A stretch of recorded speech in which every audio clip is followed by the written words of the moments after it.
Ladies and gentlemen, welcome back to the channel.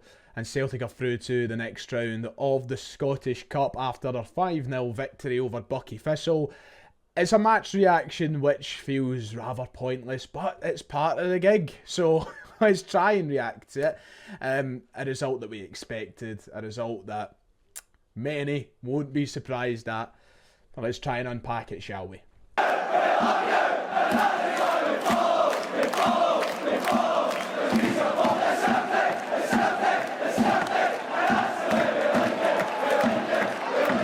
If you haven't already, please make sure to hit like and subscribe. Celtic are back.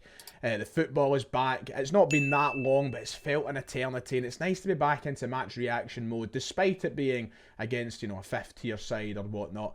Still nice. So if you are a fan of the match reactions and you're a fan of the channel in general and you haven't already, make sure to hit those buttons. It'd be very much appreciated.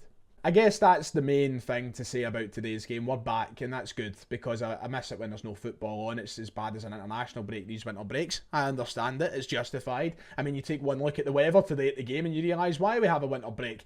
But it's nice to be back, and it's good to be back into the swing of match reactions as well. But let's, I'm not going to beat around the bush here. Let's be fucking honest. I'm not going to sit here and give you this fantastic analysis of the game or a deep dive into Celtic's win, because we're playing, and I mean this with all due respect, we're playing Buckie Thistle. And fair play to them, because do you know what? I'll say this, Buckie Thistle, if any of your supporters are watching this, fair play, because I've seen teams from the Premiership come to Celtic Park and play worse than you did this afternoon. I don't think Buckie Thistle were by any means bad, if that's fair to say. I think the game gave a rather good account of themselves, and Celtic never had to get out of first gear, neither they should in a game like this. They can win with their eyes shut, once again, with all due respect. But Buckie Thistle actually came and they had a pop at it, they had a couple of chances, and another day they might have got one or two at Celtic Park, but they didn't. Celtic won the game 5-0. But I'm not going to sit here and lie to you and saying, like, one thing that winds me up is, like, when you play a team from, like, the 4th or 5th division and people will start waxing lyrical about a certain individual, like, oh, he was unbelievable, that's sheer quality. It should be. James McCarthy would have been playing this afternoon and looked like a world-class player, because you're playing a part-time side from the 5th division of Scotland. So I'm not going to sit here and lie to you and saying that Celtic players were unbelievable or this, that and next thing. We played well because we should be playing well. It would be embarrassing if we didn't. So I'm glad that we did, but I'm not going to rant and rave for 10 minutes and try and give you this analytical or stats-driven sort of report on the game when it's purely not needed. I'm not going to lie to you, because what would be the point in that? We will talk about the game though, and we'll talk about the positives and the negatives that we've seen from today's game. Not a lot of negatives, if any negatives really, to talk about. A couple of slack passes here and there. The standards in a 90-minute game of football, you're going to expect things like that. But 5 going on 10. Celtic should have and could have had more today. A few offside goals. Buckie Thistle will probably be happy to see that flag going up as much as it did this afternoon. But we done our business and we're through to the next round of the Cup, and that's what's most important. And it's nice to get... Me and Kieran were talking about this during the game, Kieran from the podcast, of course. It's nice having a game like this, because I think it's a good kind of routine and a good kind of training practice for the attackers especially, and trying to just get that killer pass that maybe we've been missing so many times this season. And even if it was to an offside goal, even if the goal was chopped off, something that I think that we have lacked this season in certain games has been the ability to find that killer pass, that final move. So to have a game like this where you are just getting to keep going for that rinse and repeat, it drills it into the system, and it will set us up nicely for the game against Ross County next week. So that was nice to see from today's game. I thought that attacking wise, Abada and Kyogo looked nice together. The way that we've missed them this season, the partnership that they have had over the past 2 seasons, and then what we've missed in this 3rd season has been so influential on Celtic's attacking ability, and missing that has been... it's taken effect on us, and to see it back, even if it's against Buckie Thistle, back today and working at its finest and as fluid as it possibly can be is nice. And hopefully that carries on into the Ross County game and further into the season as well. I've missed Abada, it's nice to see him back.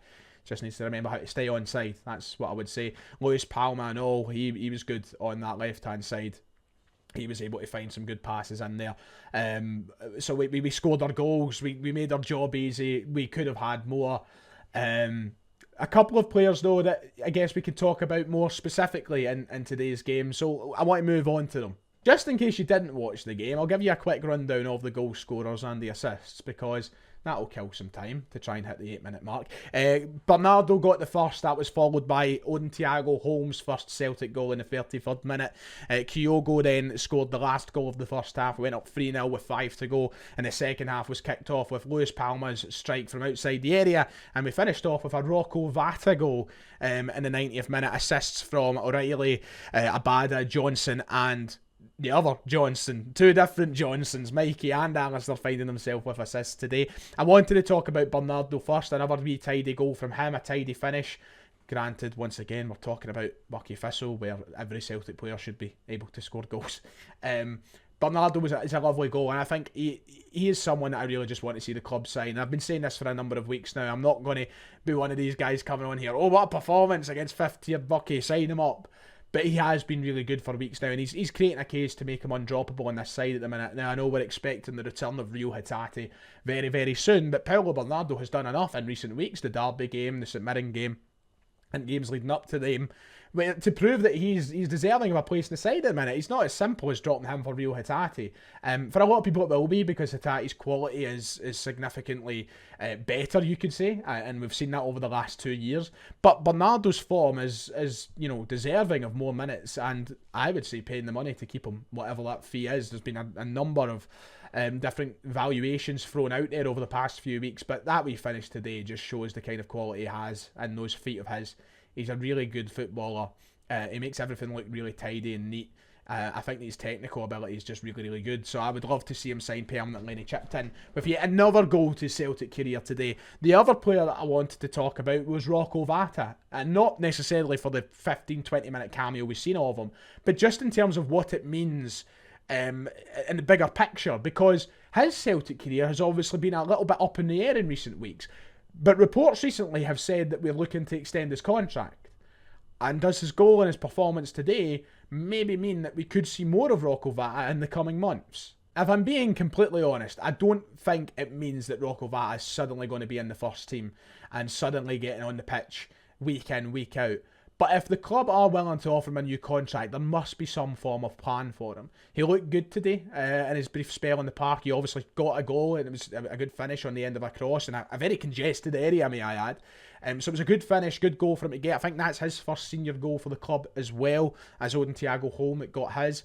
But he, his attitude's brilliant for somebody who has looked to be frozen out of a senior career at Celtic. He's came in and took that opportunity today and made the most of it. And will it be encouraging for him to go and sign a new deal? Now, he'll need to sit down with Brendan Rodgers, and he'll need to figure out what his future at the club exactly is, because I still don't blame him if he wants to move on. And a lot of people will want us to keep him. But if he's not got a future at the club, there will be no point in keeping him. So that needs to be discussed. They need to figure out exactly what his role is moving forward. Maybe he could get a loan move elsewhere for a year to see how he develops as well. I don't imagine this new contract is going to be breaking the bank for Celtic, but there is obviously interest in Brendan Rodgers' eyes to keep him around at the club. There was talk of him going to Italy. What is he going to do? Is he going to stay here to play the same division as Buckie Thistle? Or is he going to move on to maybe potentially play in Serie A or Serie B? The option's his. But it's a really interesting one. He looks physically like a different player. He looked bigger today when he came on the park. He looked, taller, bigger in terms of muscle and size. He's obviously been working physically very, very hard to try and create a case for himself, which, fair play to him. His attitude obviously off the park has been really, really good, considering he's been frozen out of this first team. He's still been trying to go for it, and maybe today will give Brendan Rodgers something to think about in future weeks. It's far too early to kind of break that down and work out if that's the case, because it was only Buckie Thistle at the end of the day, but who knows, maybe he'll get chances between now and the end of the season. The fact that players like James Forrest and Mikey Johnson were getting in ahead of him looked like it was a damning indictment of where his future was with Celtic, but now, who knows? We'll just need to wait and see, but impressed with what I've seen of him, impressed with his goal, and it's one for him to remember, I suppose. We await the draw for the next round. That happens in about an hour's time, I believe, at the point of recording. It's on during sports scene. So tomorrow we'll discuss who we get. Who knows? Could be Rangers. We never know. We'll just need to wait and see. Hope it's not. I would just like us to get a nice, easy route to the final. Thank you very much. That would be tidy. But we'll talk about more tomorrow. As I said, I'm not going to give you this big analytical breakdown of the game we were playing Buckie Thistle. And if that's what you're wanting, you've came to the right guy. I was there. I'm freezing. I'm damp. I need to go change. So, forgive me. But aye, I win. Through to the next round. Brodge ball, baby. Thank you very much, Brendan. You're a hero. And hopefully we're on track to bring the Scottish Cup back to Celtic Park. If you've enjoyed the video, make sure to hit like and subscribe. Let me know your thoughts in the comments below. And I'll see you all next time.